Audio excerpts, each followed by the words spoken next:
Will you come home tonight? I'll see. I am so lonely in this marriage. Why is my husband like this? An independent woman is a powerful woman. You need to pick yourself up and focus on you, Amaka. Amaka used to wake up before dawn. Not because she loved waking up early. Not because she was ambitious.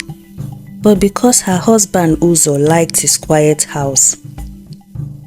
By the time the sun stretched its fingers across the rooftop in their street in Oka, Amaka would have already been on her feet, sweeping, boiling water, warming leftover soup, packing her husband's lunch, with the kind of care that only a woman who still hoped would do.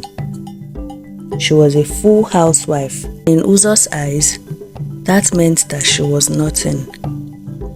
He would wake up and brush past her like she was part of the furniture, picking up his food flags without looking at her face, and then he would rush off to work. No good morning, no thank you, no how is our son. Sometimes Amaka would clear her throat softly and say, Uzo, will you be back early today? And he will respond, we will see. We will see. Those words soon became the soundtrack of their marriage. At first, Amaka blamed herself. Maybe she talked too much. Maybe she didn't talk enough. Maybe she gained weight after childbirth. Or maybe she lost too much weight. When Uzo started sleeping out, she told herself, he's a man. Men are like that. After all, that was what her mother always told her. When strange numbers would call his phone at night and he stepped outside to answer, she would tell herself it is work, and then he stopped touching her and even stopped pretending like he wanted to. She told herself, this is marriage. This is what endurance looks like. But endurance slowly turned into loneliness, and loneliness turned into a quiet kind of grief. Amaka was suddenly lonely in her marriage, and she focused on her son. But it wasn't enough because she still missed her husband. Until one day she met a neighbor. Her name was Doris. Doris lived 3 houses away. She was young, confident, always smelling like expensive perfumes and ambition. Doris waved at her one afternoon as Amaka sat outside washing clothes. Their washing machine had broken down. Uzo had not bothered to buy another one or fix it. Auntie Amaka, Doris called. Good afternoon. Amaka replied weakly, good afternoon, my dear. Doris hesitated, then said, I've been watching you for weeks. You're always busy. You work too hard, she said as she moved closer to Amaka. Amaka laughed softly. Housework is not real work, my dear, she replied. Doris shook her head. That's what they tell women so that we don't know our worth. That sentence stayed with Amaka all day. It followed her into the kitchen as she prepared lunch. It followed her into the bedroom when she tried to dress up and clean the house before Uzo returned. It followed her into her dreams that night. One evening, there was no electricity. Uzo was not home. Amaka sat outside again, fanning her child when Doris joined her. They got talking and then Doris said, Can I ask you something personal? Amaka nodded, wondering what the question would be. Do you have anything that belongs to you, something that is not yours alone? Doris asked.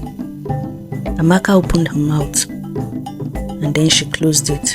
She realized she had nothing, no money of her own, no savings, no identity outside being Uzo's wife and the mother of his child. Doris spoke gently. Auntie, love is sweet though, but independence is sweeter. Even if your husband changes tomorrow, you need something that cannot be taken from you. I've watched you all this while and it looks as if you are not yourself. That night, Amaka cried quietly into her pillow. Not because Uzo hit her, but because she finally understood how small she had made herself in the marriage. She was a university graduate. She had been an intelligent student, dating with a good result, and she had even secured a job at a telecommunications company. She had finally had to quit when she met Uzo, who insisted that he wanted a traditional wife, an Igbo woman who would bear him sons and take care of his home. Had promised her lots of things in the beginning, but Uzo had changed after marriage. The next day, Amaka called her brothers. "I need your help," she said over the phone. Her voice was shaking. They had never heard their sister sound that way, and when she explained everything she was beginning to feel in her marriage, they felt empathetic towards her and promised to help her in any way that they can. "Need some money," Amaka said to her brothers. "How much?" they asked. When she whispered the amount, she was ashamed. They laughed. "That's too small, don't worry, we will send it and some extra." Her brothers teamed up and they sent her 300,000 naira that day. With that money, Amaka rushed to the market to buy ingredients. She bought rice, beans, oil, spices, spaghetti, and so many other things that she would need to start a cooking business. She had always been complimented as being a good cook, and so she was ready to try her hands at business. She had already told Doris that she would be starting a cooking business, and Doris offered to introduce her to her colleagues at work who could buy lunch from her. The next day, Amaka cooked like her life depended on it, because it did. She started small. At first, there was only 2 customers. Then there was 5, there was 10, and then there was more. Soon, word spread fast that there was a woman who knew how to cook delicious meals at the most affordable price, and her customers increased. She started waking up earlier than before, not out of fear, but out of purpose. She started to smile again. Whenever she finished selling at the end of the day, she would count every money that she made, and her heart would swell with pride. Soon, Amaka started pitching. She would walk into small office spaces in Oka or business areas with busy people. She would carry her food samples. "Just try it. If you don't like it, don't pay," she would say. They would end up liking it, especially her pepper soup and rice combo. People enjoyed it.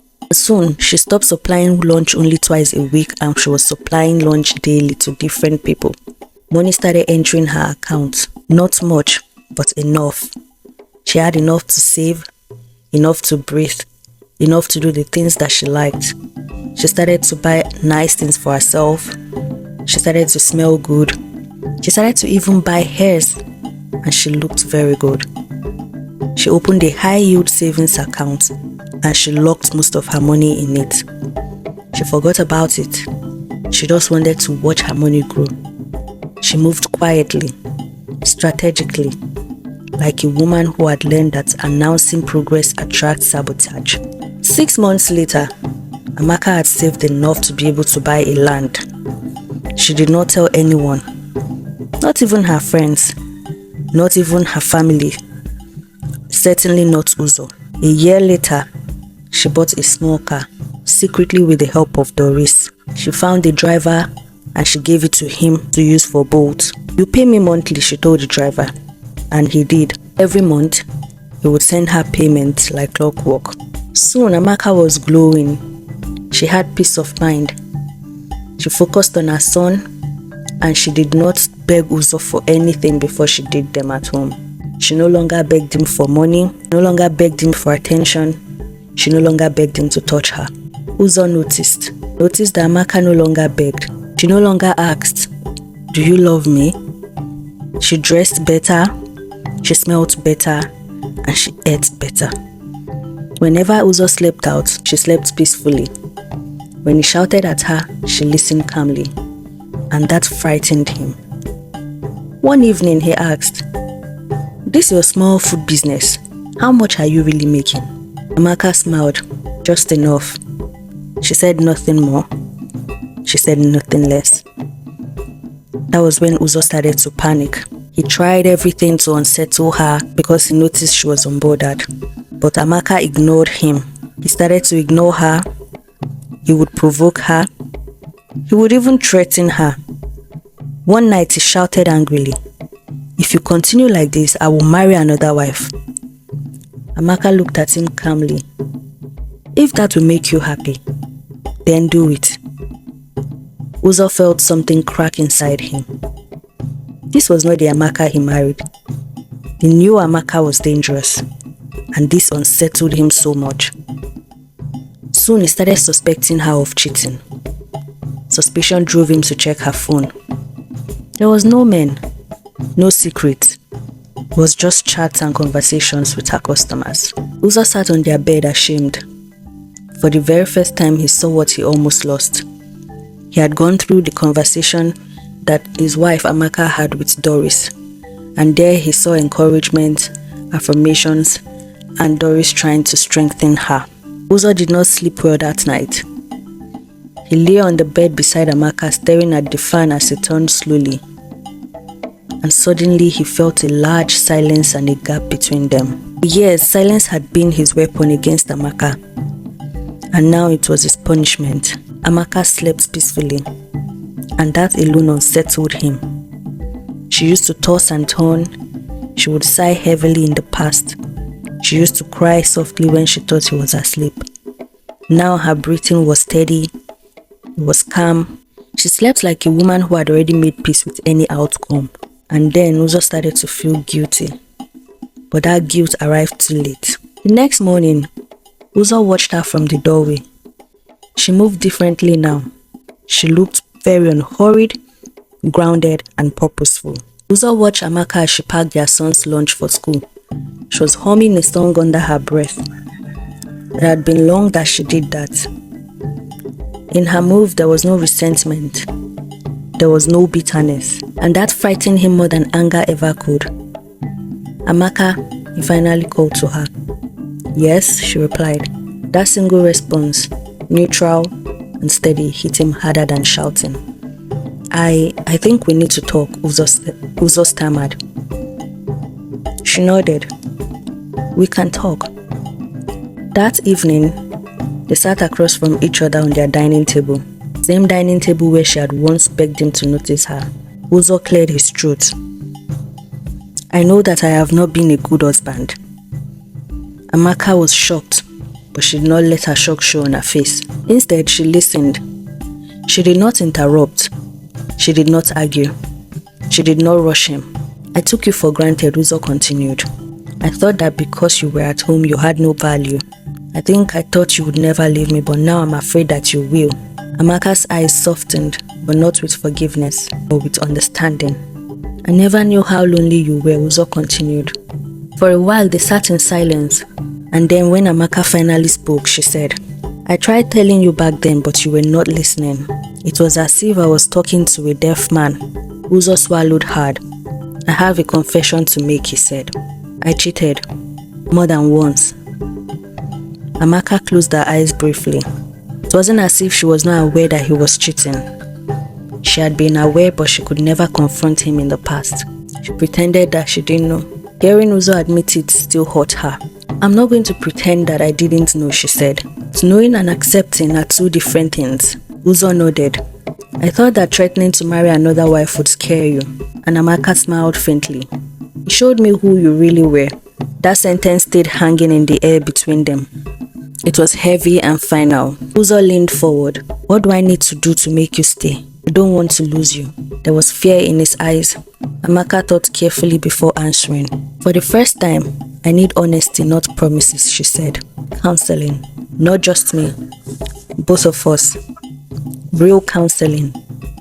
Not church prayers alone. Real therapy, she said. Uzo hesitated. But then he agreed. And I need you to understand something, Amaka continued. I'm staying in this marriage because I choose to, not because I need you. And that was the moment Uzo truly understood. He had already lost her once. This was his second chance, not a right. When they started therapy, it was uncomfortable at first. Uzo did not like being confronted with himself. He learned words that he had never used. Emotional neglect, power imbalance, financial control. He learned that silence could be abuse. Amaka spoke as well. She spoke about loneliness, invisibility, and about becoming so small to someone that she once loved. Sometimes she cried, other times she didn't. And when she did both, it scared Uzo equally. At home, things started to change. Uzo would ask questions and waited for her answers. He cooked sometimes. He even cleaned and apologized more often. Amaka did not rush forgiveness. Instead, she observed. She protected her peace. She continued with her business, her quiet investment, and she did not stop glowing and taking care of herself. One night, Uzo asked, "If you ever decide to leave me, would I know?" Amaka looked at him and sighed. "Probably not," she said gently. "I have learned not to move loudly. I have learned how to move quietly." That was not a threat. It was the truth. Amaka did forgive Uzo, but it was slow, not because she needed him, but because she was whole enough to choose grace. She stayed back in her marriage, but she stayed awake. She stayed prepared. And Uzo never forgot that the woman beside him was no longer trapped. She was there because she wanted to be. That was the lesson Uzo learned too late, but not too late for him to change. The most dangerous woman is not the one who shouts. It is the one who stops begging and starts building quietly. A woman who becomes financially independent does not lose love. She gains choice. And love that survives choice is the only kind worth keeping. Don't forget to hit the subscribe button, like and share this video, and support this channel so that I can bring you more interesting stories like this. Thank you for watching.